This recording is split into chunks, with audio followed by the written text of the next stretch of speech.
Eh bien, bonjour à tous, c'est The Walking Dead Savant pour une nouvelle vidéo. Alors aujourd'hui, on va faire un top 5 des choses que vous ne devez savoir sur le grand méchant des comics. Après Shane, Merle ou le gouverneur, il y a eu le psychopathe Negan. En attendant la saison 7 qui arrive en octobre, voici 5 choses que vous devez savoir sur le grand méchant des comics, The Walking Dead. Bien sûr, il y a eu le gouverneur, les cannibales, les pilleurs, les zombies, Shane ou encore Merle. Mais à ce jour, le plus grand méchant de la saga apocalyptique, c'est bien Negan. Il est le chef des Sauveurs, un groupe de survivants aux méthodes assez expéditives. Et en plus d'être plutôt bien équipés, nombreux et légèrement fêlés, ce groupe-là se comporte comme une vraie mafia. En ces temps difficiles, en clair, ils offrent leur protection aux autres survivants en échange de la moitié de leurs ressources. Un deal pas très équitable, surtout lorsque la protection proposée est en réalité pour être protégé du groupe des sauveurs eux-mêmes. Car oui, que vous acceptiez ou non leur offre, ils vont exploser le crâne de l'un des vôtres. Et ensuite, vous avez le choix. Vous vous soumettez ou ils explosent le crâne d'un autre membre de votre groupe. La saison 6 de l'adaptation TV nous a laissé sur notre faim, refusant de nous dévoiler qui se fait massacrer à coups de Lucie. Mais nous avons déjà ce qui arrive dans les comics The Walking Dead. Après l'arrivée de Negan, en attendant le retour de la série en octobre, je vous propose 5 choses à savoir sur le plus grand méchant des comics Negan. Numéro 5. Grossier et drôle. Vulgaire et grossier. Vulgaire et drôle. Mais aussi très drôle. Attendez, vulgaire et grossier, mais aussi très drôle. Negan ne mâche pas ses mots et il utilise un vocabulaire très riche. Dans les comics, il est difficile de trouver un passage où il reste silencieux.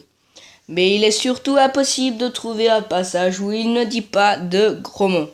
On se pose tout de même une question: comment la série va-t-elle traduire ces vulgarités à l'écran? Nous avons déjà vu que l'adaptation TV de The Walking Dead nous a gâché quelques moments originalement meilleurs et on n'entend pas souvent le mot FUCK, un gros mot en anglais. Dans la série, heureusement, la chaîne AMC peut toutefois se rattraper en conservant le sens de l'humour noir et tordu de Negan. Il se prend d'affection pour Carl. Numéro 4. Il se prend d'affection pour Carl. De là à dire que ce gros psychopathe possède un cœur. Il n'y a qu'un pas. La première fois qu'il rencontre Carl, Negan comprend immédiatement qu'il est le fils de Rick et qu'il a forcément connu des moments traumatisants. Mais un peu plus tard, Carl réussit à suivre les sauveurs et à en tuer quelques-uns. Au lieu de l'exécuter, Negan lui fait visiter son repère. Il va apprendre à le connaître, lui faire porter sa fameuse batte Lucie. Et lui demande même de retirer son bandeau pour voir le trou qu'il a dans l'œil. Sadique? Non, Negan veut seulement que Carl s'assume tel qu'il est et accepte le monde horrible dans lequel il vit. Plus tard, lorsque Negan, attention, spoiler, est emprisonné, Carl lui rend visite presque tous les jours et lui demande des conseils sur la vie. Un futur psychopathe? C'est fort probable. Numéro 3. Il a été inspiré de Henry Rollins. En 2012, le dessinateur des comics Charles Adler a indiqué qu'il s'est inspiré de l'acteur, musicien et activiste Henry Rollins. Ce dernier est tatoué, musclé, imposant et jugé incroyablement intelligent par ses pairs. Pendant certains concerts, le chanteur a même eu des altercations physiques avec ses fans, tout en étant très engagé en politique spécialisée dans le punk hardcore et le metal alternatif. Henry Rollins est par ailleurs apparu dans le premier film Jackass, numéro 2. C'est un ancien concessionnaire. Sur Melty, nous avons vu le passé pré-apocalyptique de Negan. Avant The Walking Dead, il était une personne, très simple avant l'arrivée des zombies, puisqu'il était professeur d'école et entraîneur de ping-pong. Enseignant sarcastique, qui use d'un langage fleuri et de références sexuelles, afin d'apprécier davantage ses élèves, il espérait d'être perçu comme le prof le plus sympa de l'école. Ça, c'est pour la dernière version officielle de son origin story. Donc, Eros Negan, un truc comme ça, je ne sais pas, je parle pas trop anglais. Mais à la base, son histoire n'était pas tellement définie.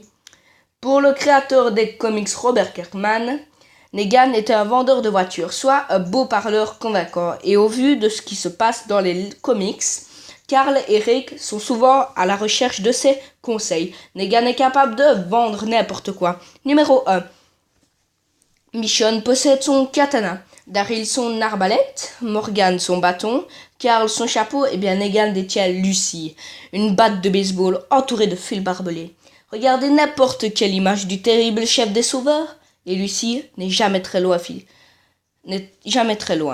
Fidèle compagne de Negan, elle le suit presque partout et il faut l'avouer, il semble éperdument amoureux d'elle. Plus qu'une arme, Lucy aime le sang et Negan aime Lucy. Cette histoire romantique entre l'homme et sa batte, on le ressent énormément dans les comics The Walking Dead. Ne serait-ce que Negan confie son objet à un de ses sous-fifres. Il lui demande de faire super gaffe, d'en prendre soin et surtout être gentil avec elle. Lucy est un personnage à part entière et Negan, un vrai psychopathe qui a été la première victime de Lucy selon vous. Mettez-le moi dans les commentaires. N'hésitez pas à vous abonner, à laisser des likes, des commentaires, faire exploser la barre de likes. Donc j'espère que cette vidéo vous aura plu. On se retrouve à la prochaine. Allez, tchuss tout le monde. C'était The Walking